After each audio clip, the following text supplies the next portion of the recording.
Hello guys, welcome back again. आशा करता हूँ आप सभी अच्छे होंगे। आज हम पढ़ेंगे बहुत ही important topic NCF national curriculum framework 2005 को लेकर डिस्कस करेंगे हम। बहुत सारे बीएड के एग्जाम होते हैं या फिर सीटेट का एग्जाम है, रीट का एग्जाम है। कहीं पे भी ये आपके एनसीएफ 2005 के विभिन्न बिंदुओं को लेके क्वेश्चंस आ जाते हैं। उनको लेके आज हम यहाँ पे बारी-बारी से स्लाइड बाय स्लाइड देख लेंगे। तो सबसे पहली हमारी स्लाइड है जिसमें हम देखें कि एनसीएफ 2005 टैगोर के निबंध सभ्यता और प्रगति से उद्धरण के साथ शुरू होता है, जिसमें कवि हमें यह याद दिलाता है कि बचपन में रचनात्मक भावना और उदार खुशी एक कुंजी है, जिनमें से दोनों को एक नासमझ वयस्क समाज द्वारा विकृत किया जा सकता है।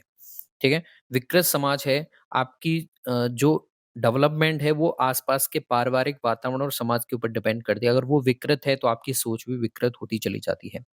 मानव विकास संसाधन मंत्रालय की पहल पर प्रोफेसर यशपाल की अध्यक्षता में नेशनल स्टीयरिंग कमेटी की स्थापना की गई। अंततः 7 सितंबर 2005 को central advisory board of education CBSE में चर्चा और पारित किया गया और ये एनसीएफ आपके पब्लिश कर दिया जाता है। अब यहाँ पे कौन-कौन से टॉपिक आए वो अगर हम देखें तो राष्ट्रीय नीति ने शिक्षा की गुणवत्ता में सुधार के लिए 2 प्रमुख आपकी स्कीम्स पर ध्यान दिया। 2 केंद्र प्रायोजित योजनाओं पर ध्यान दिया, जिसमें एक थी आपकी एजुकेशनल टेक्नोलॉजी, दूसरी थी कंप्यूटर लिटरेसी। यानी कि एनसीएफ में जोड़ दिया गया कि लिटरेसी के साथ में पर्सन्स को टेक्नोलॉजी का भी ज्ञान होना ज़रूरी है, जो कि आगे उनके लिए भविष्य में रोजगार के अवसर खोलेगा। तो कंप्यूटर साक्षरता पे भी जोड़ दिया गया। साथ में शैक्षणिक प्रौद्योगिकी यानी कि एजुकेशन में टेक्नोलॉजी को किस तरह से समावेशन कराया जाए, ये भी यहाँ पे चर्चा की गई। दोस्तों अब बढ़ते हैं आगे। तो इसकी रूपरेखा को अगर हम डिवाइड करें तो हम यहाँ पे इसे 5 भागों में विभाजित कर सकते हैं। अब ये कौन-कौन से 5 भाग हैं? तो देखिए, सबसे पहला है आपका पर्सपेक्टिव जिसे परिप्रेक्ष्य कहते हैं, दूसरा है आपका सीखना और ज्ञान, तीसरा है पाठ्य चर्चा के क्षेत्र, स्कूल की अवस्थाएँ और आकलन, चौथा है आपका विद्यालय और कक्षा का वातावरण, अगला है आपका व्यवस्थागत सुधार, जिसे आप सिस्टमैटिक इम्प्रूवमेंट कहते हैं। तो इन 5 रूपरेखाओं में 5 भागों को बाँटकर इन पे हम अंदर जाके डेप्थ में पढ़ेंगे। तो ये आपके जो 5 भाग हैं, ये कई बार पूछ लिए जाते हैं, तो ध्यान रखना नाम इनका पर्सपेक्टिव, सीखना और ज्ञान, पाठ्य चर्चा के क्षेत्र, विद्यालय और कक्षा का वातावरण, व्यवस्थागत सुधार। चलिए आगे बढ़ते हैं। सबसे पहले हम हमारे पहले भाग की तरफ जाते हैं, तो जिसे आप पर्सपेक्टिव कह रहे हैं, तो इसमें शिक्षा सिद्धांत की कमियों का पता लगाया जाता है और उसे सुधारने के उपाय खोजे जाते हैं कि किस तरह से आप पढ़ाई को रटने वाली प्रणाली से मुक्त कर सकें और ज्ञान को स्कूल के बाहरी जीवन से जोड़ सकें। हमारे बाहरी जीवन से जितना ज्ञान को जोड़ेंगे, उतना ही आपका ज्ञान कैसा होगा, आत्मसात होगा, आपके लिए काम में आएगा। साथ में ही आपको रटने वाली प्रणाली से मुक्त करना है और इसका मुख्य जो सिद्धांत था आपके एनसीएफ का कि आपको बच्चों को कैसा रखना है, पढ़ाई का बोझ नहीं देना है, आपका जो बैग है उनका उसका भार को कम करना है और रटने वाली प्रणाली से उन्हें दूर करना है। दूसरा है सीखना और ज्ञान। इसमें क्या बात की गई? तो इसमें सक्रिय विद्यार्थी की प्राथमिकता दी गई। इसमें क्या किया गया? सक्रिय विद्यार्थी की प्राथमिकता दी गई। बच्चों का ज्ञान और स्थानीय ज्ञान को बढ़ाने की बात की गई। स्कूली ज्ञान और समुदाय की बात की गई। कुछ विकासमूलक विचार, डेवलपमेंट आइडियाज़ पर भी चर्चा की गई। स्कूली ज्ञान और समुदाय यानी कि स्कूल में जो बच्चों को ज्ञान दिया जा रहा है, वो भी बहुत इम्पोर्टेंट रोल अदा करता है। तो वो भी यहाँ पे चर्चा की गई। अगला आ जाता है पाठ्य चर्चा के क्षेत्र। तो यहाँ पे पाठ्य चर्चा के क्षेत्र, स्कूल की अवस्थाएँ और आकलन, ये तीसरा इसका भाग था। इसमें सबसे पहले हम आ जाते हैं पाठ्य चर्चा के क्षेत्र। तो यहाँ पे भाषा शिक्षा, सुनना, बोलना, पढ़ना, लिखना, कंप्यूटर टीचिंग है, विज्ञान शिक्षण है, सामाजिक विज्ञान, कला शिक्षा, स्वास्थ्य और शारीरिक शिक्षा, कार्य शिक्षा, पीस एजुकेशन, ये सब पाठ्य चर्चा के क्षेत्र थे जिसमें विभिन्न प्रकार के वर्गीकरण किए गए, जिसमें आप विभिन्न प्रकार के एजुकेशन ले सकते हैं, चाहे वो विज्ञान, सामाजिक विज्ञान, कला की है, आपकी स्वास्थ्य और शारीरिक शिक्षा से संबंधित है, वर्क से संबंधित एजुकेशन है या फिर पीस एजुकेशन की, ये चर्चाओं पे इसमें बताया गया। अब हम आ जाते हैं दूसरे स्कूल तीसरे ही भाग में एक और उपअवस्था आ जाती है, स्कूल की अवस्था और आकलन। स्कूल की अवस्था में प्रारंभिक बाल्यावस्था की शिक्षा है, आरंभिक शिक्षा है, माध्यमिक शिक्षा है, 10वीं तक और फिर 10वीं से ऊपर उच्च माध्यमिक शिक्षा है और यहाँ पे मुक्त विद्यालय और सेतु विद्यालय, मुक्त विद्यालय होते हैं, कुछ सेतु विद्यालय होते हैं जो एक ब्रिज स्कूल होते हैं उस तरह काम करते हैं।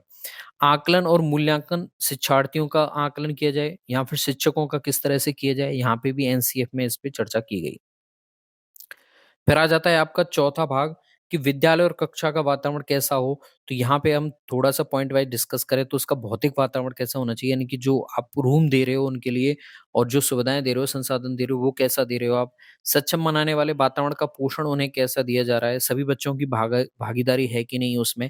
यानी कि कुछ बच्चे ही भाग ले रहे हैं, तो वो आपके सक्सेसफुल नहीं है। क्लासरूम तभी सक्सेसफुल है जिसमें आपके सारे बच्चे भाग ले पा रहे हैं। अनुशासन और सहभागी प्रबंधन कैसा है, यानी कि समस्त बच्चों का प्रबंधन आप किस तरह से कर रहे हैं, अनुशासन कैसा है। अभिभावक और समुदाय के लिए स्थान के बारे में बात की गई, पुस्तकालय की बात की गई, शैक्षिक तकनीकी और प्रयोगशालाएं और उपकरणों की भी बात की गई इसमें, जिससे पता चले कि विद्यालय और कक्षा का वातावरण अधिगम के लिए उपयुक्त है कि नहीं। अगला है व्यवस्थागत सुधार, सिस्टमैटिक इम्प्रूवमेंट कौन-कौन से किए जाने चाहिए ताकि आप एनसीएफ के उद्देश्यों को पूरा कर पाएँ। तो यहाँ पे नवीनीकरण के लिए शिक्षक और शिक्षा के बारे में बात की गई, सेवारत जो शिक्षक हैं उनके प्रशिक्षण की बात की गई, परीक्षा में सुधार की बात की गई, आकलन में लचीलापन लिया जाए, प्रवेश परीक्षाएँ कराई जाएँ, काम केंद्रित शिक्षा हो और व्यावसायिक शिक्षा और प्रशिक्षण विचार और व्यवहार में नवाचार हो। Innovation in thought and practice में यहाँ पे बात की गई। काम केंद्रित शिक्षा की बात की गई, नई साझेदारियाँ, चाहे फिर वो गैर सरकारी संगठन है, नागरिक समाज है या फिर शिक्षक संगठनों की भूमिका है, वो भी बढ़ाने की यहाँ पे बात की गई, जो कि आपके 5 जो परिप्रेक्ष्य थे, उसमें 5वाँ पॉइंट व्यवस्थागत सुधार में आ जाता है। अगला आ जाते हैं गाइडिंग प्रिंसिपल्स की अगर हम बात करें, मार्गदर्शी सिद्धांत कौन से थे आपके एनसीएफ के, तो ये भी पूछ लेते हैं। तो सबसे पहला है आपके ज्ञान को स्कूल के बाहरी जीवन से जोड़ा जाए, ये बहुत ज़रूरी है, तभी आपके लिए अधिगम कैसा होगा, रटने की प्रणाली से मुक्त होगा। दूसरा, पढ़ाई को रटंत प्रणाली से आपको क्या करना है, मुक्त किया जाए, ठीक है? दूसरा, ओके, पढ़ाई को रटंत प्रणाली से मुक्त किया जाए ताकि बच्चे आगे सक्रिय होके इसमें भाग ले पाएँ। तीसरा, पाठ्य चर्चा पाठ्य पुस्तक केंद्रित न रह जाए। अब अधिगम आपके लिए तभी आसान होगा जब आप पाठ्य पुस्तक से बाहर जाके उसे सुगम और सरल बनाने की कोशिश करेंगे। अगला है कक्षा कक्ष को गतिविधियों से जोड़ना, आपको सहगामी जो गतिविधियाँ हैं, करिकुलम एक्टिविटी हैं, वो भी करवानी पड़ेंगी, तभी उनके लिए अधिगम कैसा होगा, आसान होगा। राष्ट्रीय मूल्यों के प्रति आस्थावान विद्यार्थी तैयार हों ताकि उन्हें राष्ट्रीय जो कर्तव्य हैं, उनको उनका भी उन्हें पालन करना आना चाहिए। राष्ट्रीय धरोहर के जो नैतिक मूल्य हैं, उनका पालन करना आना चाहिए। परीक्षा को अधिक लचीला बनाया जाए ताकि व्यक्तियों को या फिर छात्रों को एक से ज़्यादा चांसेस मिल पाएँ। कुछ सुझाव की अगर हम चर्चा करें तो सुझाव है कि सबसे पहला सुझाव है शिक्षण सूत्र जैसे ज्ञात से अज्ञात की ओर, मूर्त से अमूर्त की ओर आदि का अधिकतम प्रयोग यहाँ पे होना चाहिए। दूसरा, सूचना को ज्ञान मानने से बचा जाए। सूचना को ज्ञान मानने से बचा जाए, यानी कि अब जो ज्ञान है वो व्यक्ति का सर्वांगीण विकास है। अब आप नॉलेज ही इकट्ठा कर रहे हो, उसे ज्ञान नहीं कह सकते हैं, वो एक रटंत प्रणाली पे जाता है। तो यहाँ पे ये बताया गया। तीसरा, विशाल पाठ्यक्रम और मोटी किताबें शिक्षा प्रणाली की असफलता का प्रतीक हैं।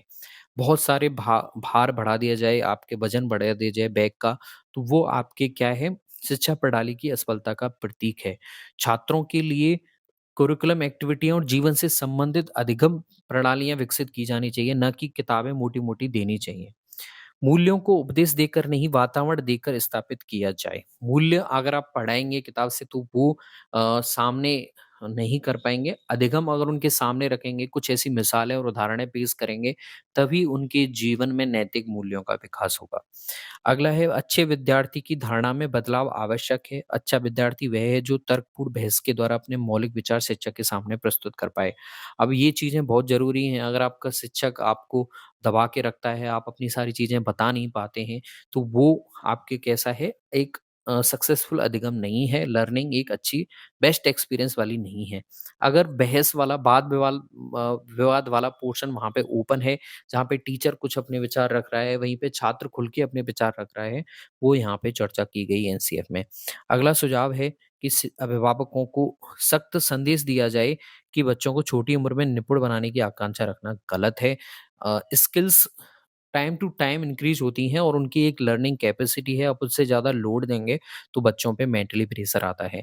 बच्चों को स्कूल से बाहरी जीवन में तनाव मुक्त वातावरण प्रदान करना भी बहुत ज़रूरी है। आप उन पे एग्ज़ाम का प्रेशर नहीं दें, उन्हें लर्निंग की एक्सपीरियंस की तरफ बढ़ाने की तरफ कहेंगे कि आप कुछ न कुछ सीख रहे हैं, एग्ज़ाम के माध्यम से सीख रहे हैं। अगर आप फेल भी हो रहे हैं तो भी बहुत कुछ सीख रहे हैं, तो ये एक अधिगम का अच्छा तरीका है जो एनसीएफ में बताया गया है। कक्षा में शांति का नियम बार-बार ठीक नहीं है, अर्थात जीवंत कक्षागत वातावरण को प्रोत्साहित किया जाना चाहिए। यानी कि बच्चों को बार-बार चुप कराया जा रहा है और बार-बार उनसे शांत रहने के लिए कहा जा रहा है, तो वो भी एक कक्षागत वातावरण के लिए सही नहीं है। जीवंत कक्षागत वातावरण होना चाहिए, जिसमें सारे बच्चे कैसे होने चाहिए, खुशी से अधिगम को आत्मसात करते हुए होने चाहिए। उनके लिए कोई भी लेक्चर बोरिंग नहीं होना चाहिए, टीचर को ये ट्राई करनी चाहिए। सह-शैक्षिक गतिविधियों में बच्चों के अभिभावकों को भी जोड़ा जाए, ताकि विद्यार्थी कैसे हों, मोटिवेट हों, उनके लिए एक वातावरण है जो भौतिक वातावरण वो भी चेंज होता है और इसमें हमेशा जोड़ना चाहिए। समुदाय को मानवीय संसाधन के रूप में प्रयुक्त होने का अवसर दें। देखिए समुदाय परिवार है जो, परिवार से मिलके आपका समुदाय बनता है, समाज बनता है, वहाँ से अधिगम की प्रोसेस शुरू होती है। सबसे पहले बच्चे की प्रोसेस परिवार से शुरू होती है, तो वहाँ का वातावरण जितना अच्छा होगा, वो ही उसके अधिगम के लिए बेस्ट ऑप्शंस रहते हैं। फिर समुदाय का अगर वातावरण अच्छा है, तो वो भी बहुत उन्हें नैतिक मूल्य सिखाता है, तो वो एनसीएफ में बताया गया। अगला बात करें, खेल आनंद व सामूहिकता की भावना के लिए है, रिकॉर्ड बनाने व तोड़ने की भावना के लिए इसे जोर ना दें। अब आप खेल खिलाते हैं बच्चों को और वहाँ पे बहुत ज़्यादा प्रेशराइज़ करते हैं कि हमें जीतना ही है, तो वो भी एक लर्निंग प्रोसेस नहीं है, अच्छी लर्निंग प्रोसेस नहीं है। जीत और हार गेम के भा पार्ट हैं, आप वहाँ से कुछ सीख रहे हैं, ये लर्निंग एक्सपीरियंस अच्छा रहता है। बच्चों की अभिव्यक्ति में मातृभाषा महत्वपूर्ण स्थान रखती है। शिक्षक अधिगम परिस्थितियों में इसका उपयोग करें। अब देखिए आपकी न्यू एजुकेशन पॉलिसी लागू की गई है, उसमें मातृभाषा के उपयोग पर ही ज़्यादा जोर दिया गया है क्योंकि बच्चा शुरू से ही मातृभाषा से सीखता है तो उसे इतनी प्रॉब्लम नहीं आती है। ओके, अगला बात करें, पुस्तकालय में बच्चों को स्वयं पुस्तक चुनने का अवसर दें। आप उन पे प्रेशराइज़ नहीं करें। बच्चे का मूड अगर थ्रिलर पढ़ने का है तो वो पढ़ने दें उसे। बच्चे का मूड हिस्ट्री पढ़ने का है, साइंस पढ़ने का है तो उसे एक्सप्लोर करने दें खुद। वे पाठ्य पुस्तकें महत्वपूर्ण होती हैं जो अंत्यक्रिया का मौका दें। कल्पना और मौलिक लेखन के अधिकाधिक अवसर प्रदान करावें। आप अपने स्कूल में क्या कर सकते हैं, बात-बात प्रतियोगिताएँ, अमूर्त चिंतन की ओर बच्चों को बढ़ाने की ट्राई कर सकते हैं। अगला सुझाव है सजा और पुरस्कार की भावना को सीमित रूप में प्रयोग करना चाहिए। अब ये देखिए कई बार क्या होता है, आप कुछ बच्चों को जैसे टॉप 10 वाले बच्चे हैं या टॉप 5 वाले बच्चे हैं उन्हें पुरस्कार दे देते हैं। कुछ जो बच्चे हैं जो पीछे रह गए हैं उन्हें वहाँ पे वो पुरस्कार नहीं मिल पाता है तो उनमें हीन भावना आती है। तो कहीं न कहीं इस भावना को सीमित रूप में इसका उपयोग करना चाहिए। हालाँकि ये बुरा भी नहीं है लेकिन इसका सीमित रूप में उपयोग होना चाहिए जिससे हीन भावना बच्चों में नहीं आए। बच्चों के अनुभव और स्वर को प्राथमिकता देते हुए बाल केंद्रित शिक्षा प्रदान की जाए। सांस्कृतिक कार्यक्रमों में मनोरंजन के स्थान पर सौंदर्य बोध को भी आश्रय दिया जाए। शिक्षक प्रशिक्षण व विद्यार्थियों के मूल्यांकन को सतत प्रिय प्रक्रिया के रूप में अपनाया जाए। शिक्षकों को अकादमिक संसाधन व नवाचार आदि समय पर पहुंचाए जाएं। ये चीज भी जरूरी है जिससे आप एक अधिगम की प्रक्रिया को कैसे कर पाएंगे, इजीली कर पाएंगे। और बेसिकली यहाँ पे यही समझाने की ट्राई की गई है कि आपको पढ़ाने की जो वातावरण है वो किस तरह से रखना है। एनसीएफ में विभिन्न परिप्रेक्ष्य जो हमने रूपरेखा रखी है वो 5 भागों में हमने देखी। कौन-कौन से थे? परिप्रेक्ष्य था, सीखना और ज्ञान था। सीखना और ज्ञान में बताया गया कि आपको रटने वाली प्रणाली से मुक्त रखना है। अधिगम वातावरण कैसा होना चाहिए? जिसमें बाल केंद्रित शिक्षा प्रदान करनी चाहिए। बच्चों को ज़्यादा प्रेशर नहीं देना है। बच्चों का बैग का जो भार है वो कम करना है। उन्हें एक्सप्लोर करने देना है। ठीक है? पाठ्यक्रम के क्षेत्रें, स्कूल की अवस्था और आकलन मैंने बता दिया। विद्यालय और कक्षा का वातावरण है, वो किस तरह से रहता है, ये एनसीएफ में चर्चा की गई। व्यवस्थागत सुधार, सिस्टमैटिक इम्प्रूवमेंट आप किस तरह से कर सकते हैं, किस तरह से शिक्षकों को संसाधन प्रोवाइड कर सकते हैं ताकि छात्रों के अधिगम प्रोसीजर में कोई डिफ़िकल्टीज़ नहीं आए। ये मैंने एनसीएफ के कुछ पॉइंट्स को लेके चर्चा की है। और भी कोई टॉपिक अगर आप समझना चाहते हैं, मुझे कमेंट में बता सकते हैं। अभी लेता हूँ अलविदा, आपसे मिलता हूँ नई वीडियो में नई किसी दूसरे टॉपिक के साथ। तब तक अलविदा, धन्यवाद, शुक्रिया, जय हिंद।